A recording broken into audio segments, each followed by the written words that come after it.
ருசி கிச்சனில் பார்க்க போகிறது மேத்தி கீரை கூட்டு. ஹெல்தியான ரெசிபிங்க. கடைசி வரைக்கும் ஸ்கிப் பண்ணாமல் வீடியோ பாருங்கள். வாங்க வீடியோக்குள்ளே போகலாம். நீங்கள் எங்கள் சேனலுக்கு புதுசுன்னா மறக்காமல் சப்ஸ்கிரைப் பண்ணுங்கள். அது பக்கத்தில் இருக்க பெல் பட்டனும் ப்ரெஸ் பண்ணுங்கள். இந்த ரெசிபி உங்களுக்கு பிடிச்சிருந்துச்சுன்னா லைக் ஷேர் பண்ணுங்கள். கேஸ் ஆன் பண்ணிட்டு பாத்திரத்தை சூடு பண்ணிடலாம்.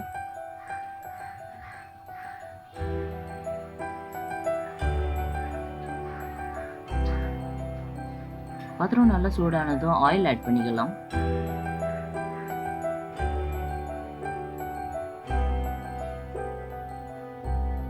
மூணு கரண்டி ஆட் பண்ணியிருக்கேன்.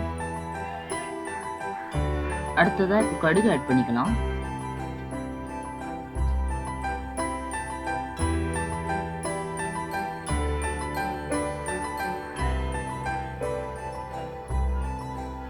கடுகு நல்லா பொரிஞ்சதும் சீரகம் ஆட் பண்ணிக்கலாம்.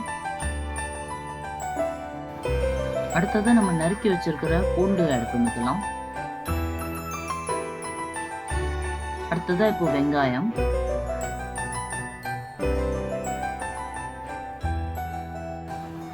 அடுத்ததா இப்போ பச்சை மிளகாய் ஆட் பண்ணிக்கலாம். பொடி பொடிசா நறுக்கி வச்சது. நல்லா வதக்கிக்கோங்க. அடுத்ததா இப்போ கருவேப்பிலை ஆட் பண்ணிக்கலாம். நல்லா வதக்கிக்கோங்க.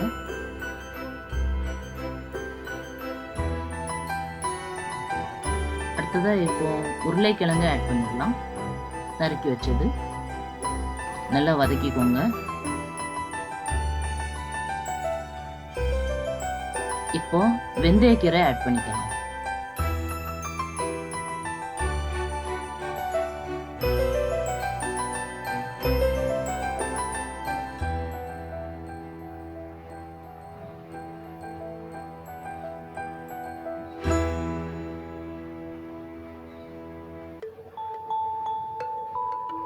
இப்போ எல்லாத்தையும் சேர்த்து நல்லா வதக்கிக்கோங்க.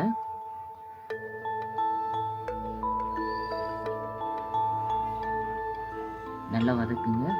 இப்போ ஒரு லிட் வச்சு கவர் பண்ணிடலாம். இப்போ நம்ம லிட் வச்சு எதுக்கு கவர் பண்றோம்னா உள்ள இருக்க உருளைக்கிழங்கு அப்போதான் வேகும். நல்லா வெந்துருச்சு. ஒரு தடவை நல்லா வதக்கிக்கலாம். கிளறி விட்டுறலாம். இப்போ நம்ம ஆட் பண்ணிக்க போறது வந்து துருவிய தேங்காய்.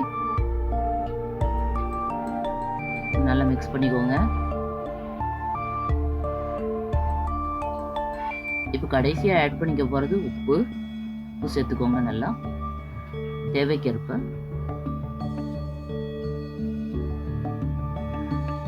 நல்லா மிக்ஸ் பண்ணிக்கோங்க.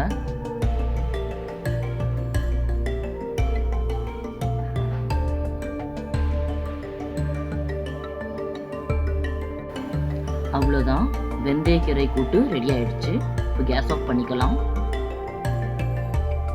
இந்த வெந்தயக்கீரை கூட்டை சாதத்தோடையும் வச்சு சாப்பிடலாம், இல்லாட்டி சப்பாத்தியோடையும் வச்சு சாப்பிடலாம். ரொம்ப நல்லா இருக்கும். வீட்டில் ட்ரை பண்ணி பார்த்துட்டு எப்படி இருந்துச்சுன்னு கமெண்ட் செக்ஷனில் கமெண்ட் பண்ணுங்க. இந்த ஹெல்த்தியான ரெசிபி உங்கள் எல்லாருக்கும் பிடிச்சிருக்குன்னு நான் நம்புகிறேன்.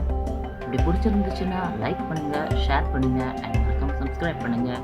அது பக்கத்தில் இருக்க பெல் பட்டன் ப்ரெஸ் பண்ணுங்கள். அடுத்த வாரம் உங்கள் எல்லாரையும் நான் ஒரு புது வீடியோவில் வந்து சந்திக்கிறேன். பாய். தேங்க்ஸ் ஃபார் வாட்சிங்.